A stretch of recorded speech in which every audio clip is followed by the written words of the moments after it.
22వ అధ్యాయము. మరియు యెహోవా మోషేకు ఇలాగు సెలవిచ్చెను, ఇశ్రాయేలు నాకు ప్రతిష్ఠించు వాటి వలన అహరోనును అతని కుమారులను నా పరిశుద్ధ నామమును అపవిత్రపరచుకుండునట్లు వారు ఆ పరిశుద్ధమైన వాటిని ప్రతిష్ఠితములుగా ఎంచవలనని వారితో చెప్పుము. నేను యెహోవాను. నీవు వారితో ఇట్లనుము, మీ తరతరములకు మీ సమస్త సంతానములలో ఒకడు అపవిత్రత గలవాడై ఇశ్రాయేలు యెహోవాకు ప్రతిష్ఠించు వాటిని సమీపించిన ఎడల అట్టివాడు నా సన్నిధిని ఉండకుండా కొట్టివేయబడును. నేను యెహోవాను. అహరోను సంతానములో ఒకనికి కుష్ఠైనను స్రావమైనను కలిగిన ఎడల అట్టివాడు పవిత్రత పొందు వరకు ప్రతిష్ఠితమైన వాటిలో దేనిని తినకూడదు. శవము వలని అపవిత్రత గల దేనినైనను ముట్టువాడును, స్థలిత వీర్యుడును, అపవిత్రమైన పురుగునేమి, ఏదో ఒక అపవిత్రత వలన అపవిత్రుడైన మనుషునినేమి ముట్టువాడును, అట్టి అపవిత్రత కలిగిన వాడును సాయంకాలము వరకు అపవిత్రుడగును. అతడు నీళ్లతో తన దేహమును కడుగుకొను వరకు ప్రతిష్ఠితమైన వాటిని తినకూడదు. సూర్యుడు అస్తమించినప్పుడు అతడు పవిత్రుడగును. తరువాత అతడు ప్రతిష్ఠితమైన వాటిని తినవచ్చును. అవి వానికి ఆహారమే గదా.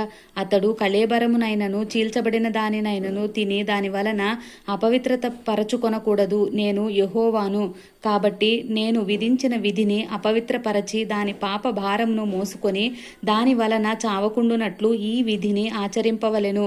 నేను వారిని పరిశుద్ధపరచు యెహోవాను. అన్యుడు ప్రతిష్ఠితమైన దానిని తినకూడదు. యాజకుని ఇంట నివసించు అన్యుడే గాని జీతగాడే గాని ప్రతిష్ఠితమైన దానిని తినకూడదు. అయితే యాజకుడు క్రయధనమిచ్చి కొనిన వాడును అతని ఇంట పుట్టిన వాడును అతడు తిను ఆహారమును తినవచ్చును. యాజకుని కుమార్తె అన్యుని కీయబడిన ఎడల ఆమె ప్రతిష్ఠితమైన వాటిలో ప్రతిష్ఠార్పణమును తినకూడదు. యాజకుని కుమార్తెలలో విధవరాలే గాని విడనాడబడినదే గాని సంతానము లేని ఎడల ఆమె తన బాల్యమందు వలె తన తండ్రి ఇంటికి తిరిగి చేరి తన తండ్రి ఆహారమును తినవచ్చును గాని అన్యుడెవడును దాని తినకూడదు. ఒకడు పొరపాటున ప్రతిష్ఠితమైన దానిని తినిన ఎడల వాడు ఆ ప్రతిష్ఠితమైన దానిలో ఐదవ వంతు కలిపి దానితో యాజకునికి ఇయ్యవలెను. ఇశ్రాయేలీయులు ప్రతిష్ఠితమైన వాటిని తినుట వలన అపరాధమును భరింపకుండునట్లు తాము యెహోవాకు ప్రతిష్ఠించు పరిశుద్ధ ద్రవ్యములను అపవిత్రపరచకూడదు. నేను వాటిని పరిశుద్ధపరచు యెహోవానని చెప్పుము. మరియు యెహోవా మోషేకు ఇలాగు సెలవిచ్చెను, నీవు అహరోనుతోనూ అతని కుమారులతోనూ ఇశ్రాయేలందరితోనూ ఇట్లు చెప్పుము. ఇశ్రాయేళ్ల ఇంటివారిలోనే గాని ఇశ్రాయేల్లో నివసించు పరదేశుల్లోనే గాని ఎవడు యెహోవాకు దహనబలిగా స్వేచ్ఛార్పణములనైనను మొక్కుబళ్లనైనను అర్పించును వాడు అంగీకరింపబడినట్లు గోవులలో నుండి అయినను గొర్రె మేకల్లో నుండి అయినను దోషము లేని మగదానిని అర్పింపవలెను. దేనికి కళంకముండునో దానిని అర్పింపకూడదు. అది మీ పక్షముగా అంగీకరింపబడదు.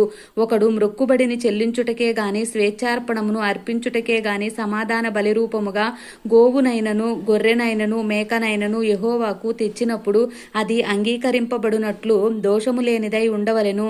దానిలో కళంకమేదియు ఉండకూడదు. గ్రుడ్డిదేమి, కుంటిదేమి, కొరత గలదేమి, గడ్డలదేమి, గజ్జిరోగము గలదేమి, చిరుగుడు గలదేమి అట్టి వాటిని యెహోవాకు అర్పింపకూడదు.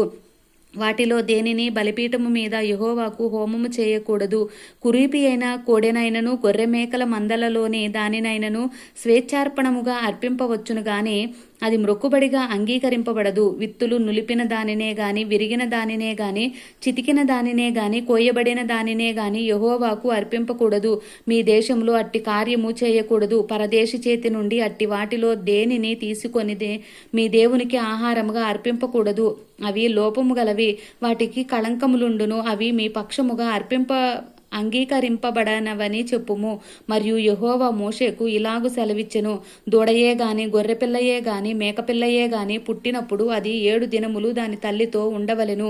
8వ నాడు మొదలుకొని అది యెహోవాకు హోమముగా అంగీకరింపతగును. అయితే అది ఆవైనను గొర్రె మేకల్లోనిదైనను మీరు దాని పిల్లను ఒక్కనాడే వధింపకూడదు. మీరు కృతజ్ఞతాబలియగు పశువును వధించినప్పుడు అది మీ కొరకు అంగీకరింపబడినట్లుగా దానిని అర్పింపవలెను. ఆనాడే దానిని తినివేయవలెను. మరునాటి వరకు దానిలో కొంచెమైనను మిగిలింపకూడదు. నేను యెహోవాను. మీరు నా ఆజ్ఞలను అనుసరించి వాటి ప్రకారము నడుచుకొనవలెను. నేను యెహోవాను. నా పరిశుద్ధ నామమును అపవిత్రపరచకూడదు. నేను ఇశ్రాయేలులో నన్ను పరిశుద్ధునిగా చేసుకొందును. నేను మిమ్మును పరిశుద్ధపరచు యెహోవాను. నేను మీకు దేవుడునై ఉండునట్లు ఐగుప్తు దేశంలో నుండి మిమ్మును రప్పించిన యెహోవానని చెప్పుము. ఆమేన్.